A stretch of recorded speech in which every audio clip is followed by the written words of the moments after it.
Озонки – протяжные песни, самые красивые, самые, пожалуй, даже сложные песни для исполнения, но они являются тем золотым репертуаром любого певца, потому что тот, кто умеет петь озонки, это уже считается мастером. Озонки очень древний жанр. И мне кажется, что озонки, прежде всего, он еще и боронғоки. Боронға означает древний, древний напев. Иногда озонки называют боронғоки.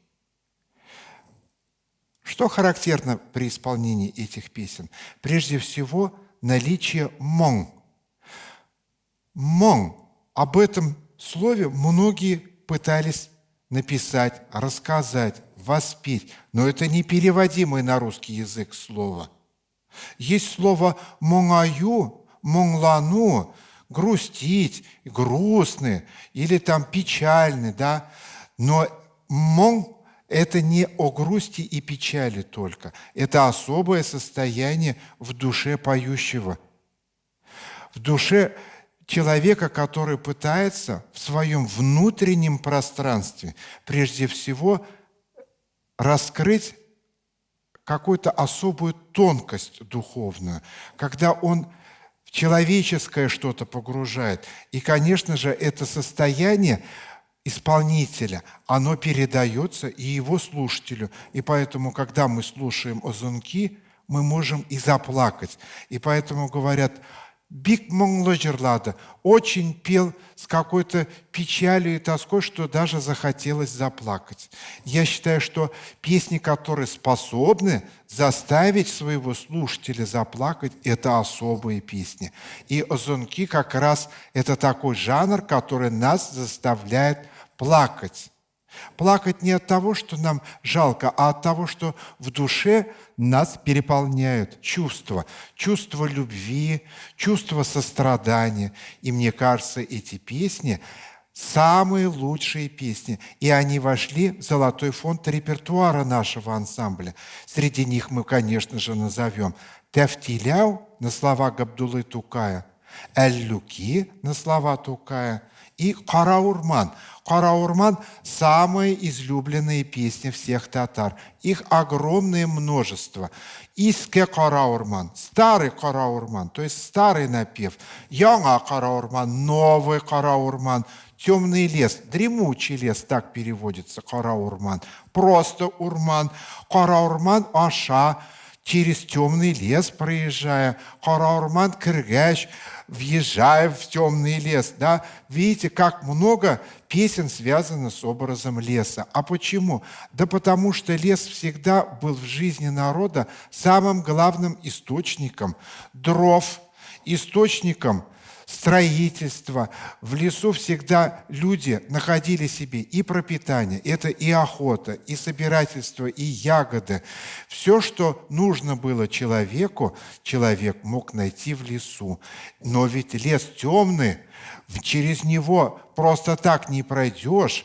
И чтобы в лесу человек не погиб, не сгинул, ему нужны были друзья, ему нужна была верная лошадь, у него должна была быть дорога, по которой бы он знал, как ехать. И вот одна из таких песен «Караурман» в нашем исполнении ансамбля уже очень много лет живет. Первым исполнителем ее был Сулейман Юсупов, конечно же. Сейчас ее исполняет у нас в репертуаре несколько певцов. И вот один из них, Ильнур Нуриев, заслуженный артист Республики Татарстан, сегодня эту песню вам споет. «Караурман» – «Дремучий лес». Очень популярная песня у татар. Много песен с таким названием, с разными мелодиями, с разными текстами. Древняя песня. И по строению она, конечно же, одна из самых сложнейших песен для исполнения. И требует от исполнителя мастерства. Почему? Потому что в этой песне огромное певческое дыхание и огромная орнаментика, мелизматика. По-татарски мы называем это борма, безяк. Также надо отметить, что в озонки в Караурман присутствует такое явление, как мон, непереводимое слово. Мы его иногда хотим перевести как грусть, как состояние. Иногда мы его переводим как извилистость состояния, извилистость мелодической линии. Но все равно, так или иначе, это связано с внутренним миром певца, поющего, когда он так погружен в себя и пытается выразить все свои чувства, которые в этой песне есть. А в этой песне звучит главная тема о дружбе. Дусы шкиряк. Друзья нужны человеку, потому что без друзей одинокому человеку очень трудно будет в этой жизни. И пройти темный лес невозможно, и жизнь прожить без друзей тоже будет очень трудно. И солист у нас сегодня как раз поет такую песню, он как бы поет гимн дружбе человеческой, потому что без этого проникновенного чувства человек был бы одинок, а сама песня ему помогает изжить это одиночество. Послушаем слова этой песни. Қарадағынай урман, қараңғы түн, яқшы атлар кирәк үтәргә. Қар урманны шыққан шақта, кисеп алдым құш қайын. Ай, айрылмайық дусқайым. Заманалар ауыр, йыллар ябық. Дус иш кирәк гомер итәргә. Қар урманны шыққан шақта, құшлар сайраған шақта.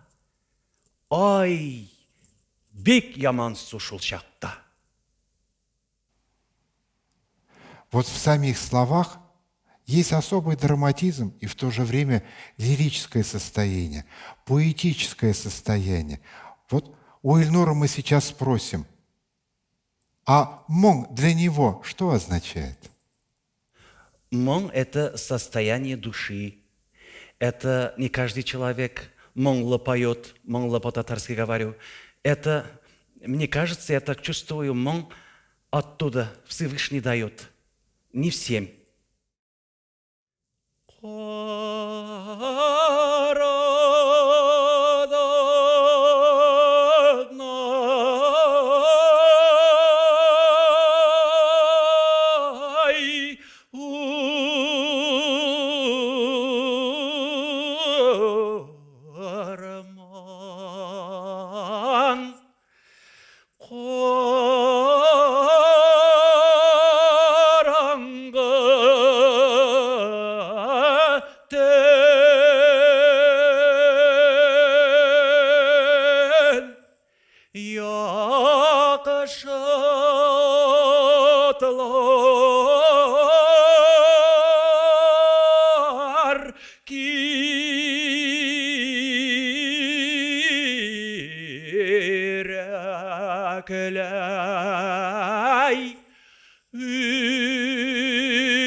кошлар сайраган шоқтой.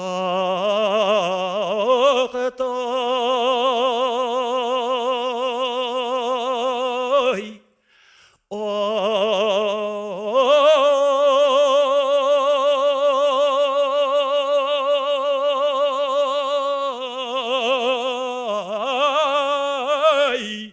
бик ямансы шол шақта.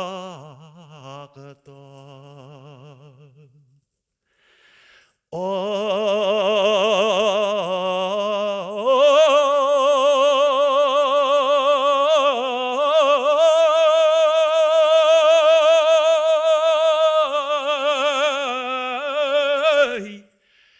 бик ямансы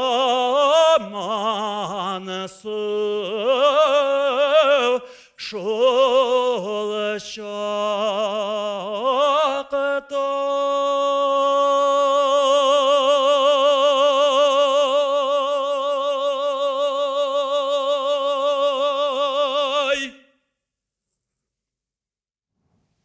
Спасибо. Вот мы с вами послушали уникальную песню, где такая трудность для исполнителя, но в то же время можно закрыть глаза и послушать эту песню, и увидеть всю панораму жизни человека, панораму темного леса, панораму чувства, глубины чувства. И вот это все еще переплетается с особой мелизматикой, украшениями, длинные звуки. Это очень трудно для певца. Но это оставляет неизгладимое впечатление о том, что, услышав ты эту песню, даже если ты не понимаешь все слова, ты все чувства певца понимаешь, и они проникают в душу каждого человека. Мне кажется, это основная особенность вот этих песен о Зонки, когда прям от сердца к сердцу мы слышим и чувствуем эту песню. Спасибо вам большое.